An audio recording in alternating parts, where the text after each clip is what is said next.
Welcome to Smart Updates, your trusted source for breaking headlines, global insights, and sharp analysis from around the world.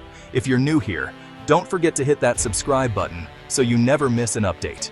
This is why you need to pay attention to microchips, the tiny brains inside everything from your phone to your fridge. For years, a high-stakes tech rivalry has been brewing between the US and China. Caught in the middle, the Netherlands. This small country, known for tulips and windmills, is home to ASML, the only company in the world that makes the machines needed to produce the most advanced chips.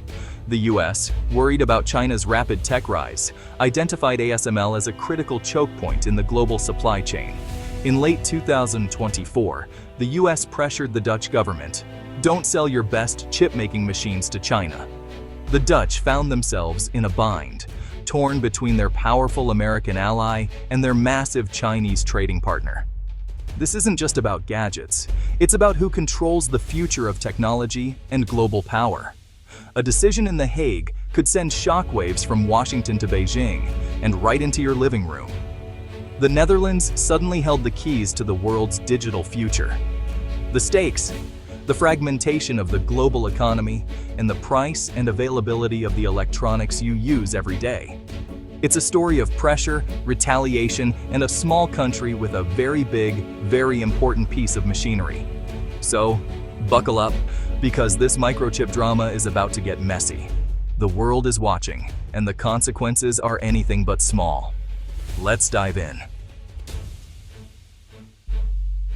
The US didn't just ask the Netherlands to stop selling to China, they insisted. ASML doesn't make chips, it makes the machines that make the chips, and nobody else can match their technology. These EUV lithography machines are the crown jewels of chip making, and ASML has a monopoly. The US feared China would use advanced chips for military and AI dominance. So Washington's strategy blocked China from getting the tools to make the world's best chips. The pressure was relentless. Diplomats, intelligence, trade reps, all hammering the same message. You're either with us or you're helping our rival. At first, the US targeted only the most advanced EUV machines. But soon, they expanded restrictions to older, still powerful DUV machines. For the Dutch, this was no longer a targeted security measure. It was a full-scale attempt to freeze China out of the semiconductor industry. The Netherlands faced a stark choice: economic pain or strategic loyalty. ASML became the pawn in a global power play. The US kept raising the stakes, and the Dutch had to decide how far they'd go. The world's most advanced technology was now a diplomatic bargaining chip, and the pressure was only just beginning. The Dutch government tried to walk a tightrope, balancing economic interests with security alliances. They blocked sales of the most advanced EUV machines to China, but resisted banning older DUV machines. ASML's business and the Dutch tech sector depended on Chinese customers. But as US pressure mounted, Washington threatened to cut off American-made parts and technology to ASML if the Dutch didn't comply. The threat was clear. If you sell to China, we'll stop you from making the machines at all. Faced with losing access to the US tech supply chain, the Netherlands caved. In summer 2025, they expanded export controls, blocking a wide range of advanced chip-making equipment from reaching China. It was a painful decision, sacrificing economic sovereignty for alliance with the US. The Dutch had to pick a side, and they chose Washington, but the fallout was just beginning. The question: how would China respond to being cut off? The stage was set for retaliation. China was furious seeing the Dutch move as US-driven tech containment. Beijing unleashed a wave of angry rhetoric, calling the restrictions technological terrorism. But China didn't stop at words. They hit back with economic muscle. Trade restrictions targeted European goods, from Dutch agriculture to German cars. China's message: side with the US and you'll pay. At the same time, China doubled down on building its own chip industry, pouring billions into domestic tech. The goal: break free from Western technology and never be vulnerable again. The Dutch decision, meant to slow China, instead fueled a national tech crusade. China's retaliation was swift, targeted, and designed to make Europe feel the pain. The chip war had gone global, and the stakes were rising. China's retaliation was strategic and sharp. They restricted exports of gallium and germanium, critical metals for semiconductors, where China dominates global supply. Prices for these materials soared, sending shockwaves through Western tech industries. Suddenly, European and US companies faced shortages and higher costs. China also ramped up regulatory hurdles for Dutch and European businesses operating in China.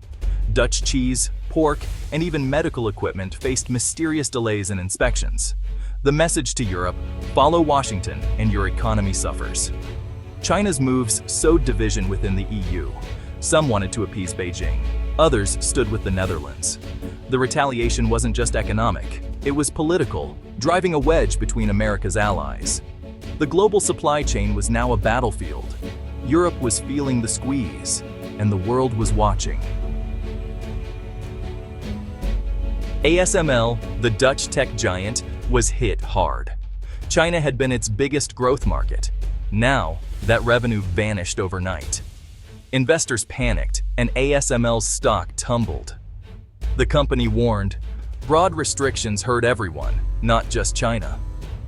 ASML's business model relies on global sales to fund its massive R&D. Cutting off China shrinks the pool for innovation, ironically slowing progress for all.